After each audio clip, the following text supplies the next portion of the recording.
Assalamualaikum warahmatullahi wabarakatuh. Perkenalkan, nama saya Fatir Al-Fatris Darmawan. Saya di Prodi Teknik Elektro 2021 Universitas Al-Azhar Indonesia dengan NIM 0103521010.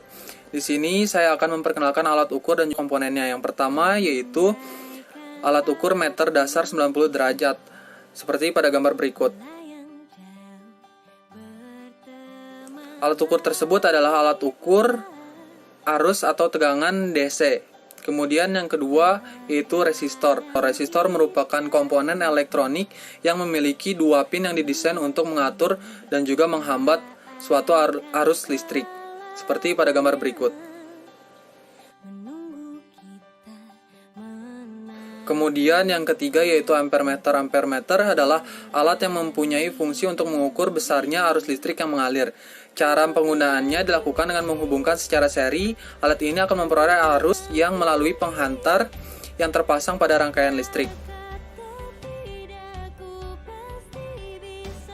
Kemudian yang keempat yaitu kapasitor. Kapasitor adalah komponen yang bekerja dengan menyimpan muatan listrik. Ada dua tipe kapasitor, yaitu polar dan juga non-polar atau bipolar, seperti gambar berikut. Kemudian yang kelima yaitu voltmeter. Voltmeter adalah alat yang mempunyai fungsi untuk mengukur besarnya tegangan listrik. Cara penggunaannya yaitu pengukuran dilakukan dengan menghubungkan secara paralel antara voltmeter dengan beban yang akan diukur atau dalam medianya itu sendiri. Kemudian yang keenam yaitu transistor. Transistor adalah suatu komponen elektronika dengan berbagai fungsi mulai dari pemutus, penyambung hingga memodulasi suatu tegangan, seperti pada gambar berikut. Kemudian yang ketujuh yaitu galvanometer. Galvanometer pada umumnya dipakai untuk arus, tetapi dalam mengukur kuat arus listrik, galvanometer bekerja berdasarkan prinsip bahwa sebuah kumparan yang dialiri arus listrik dapat berputar ketika diletakkan dalam suatu daerah medan magnetik. Pada dasarnya kumparan terdiri dari banyak lilitan kawat, seperti pada gambar berikut. Kemudian yang kedelapan yaitu dioda. Dioda memiliki fungsi sebagai penyara arus listrik. Fungsi dioda atau diode adalah mampu mengubah arus bolak-balik AC menjadi arus bolak-balik searah DC.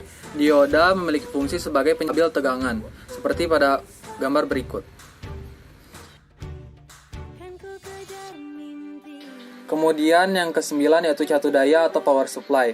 Adalah sebuah perangkat yang memasuk listrik energi untuk satu atau lebih beban listrik. Catu daya menjadi bagian yang penting dalam elektronika yang berfungsi sebagai sumber tenaga listrik, misalnya pada baterai atau acu, seperti pada gambar berikut.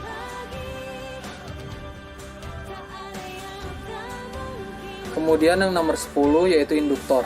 Dapat digunakan untuk menyimpan besarnya energi magnet yang dihasilkan.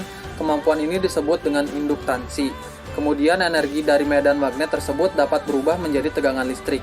Semakin besar energi magnet, maka potensi tegangan yang dihasilkan akan semakin besar juga, seperti pada gambar berikut.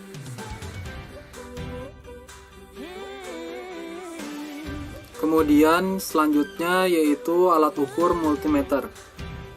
Multimeter berfungsi untuk mengukur suatu tegangan listrik, arus listrik, dan juga hambatan atau resistansi. Cara mengukur menggunakan multimeter, yang pertama itu cara mengukur arus listrik menggunakan multimeter, yaitu dengan memasang multimeter secara seri dengan beban yang akan diukur. Kemudian cara mengukur tegangan menggunakan multimeter, yaitu memasang multimeter secara paralel dengan beban yang akan diukur, seperti pada gambar berikut. Kemudian alat ukur terakhir yaitu potensiometer. Terdiri dari 3 buah terminal dan sebuah tuas yang dapat diputar untuk mengatur besar resistansi. Sehingga potensiometer berfungsi untuk mengatur resistansi, tegangan, dan juga arus listrik yang mengalir dalam suatu rangkaian listrik, seperti pada gambar berikut. Mungkin hanya sekian yang dapat saya sampaikan, kurang lebihnya mohon maaf. Wabillahi taufiq wal hidayah. Wassalamualaikum warahmatullahi wabarakatuh.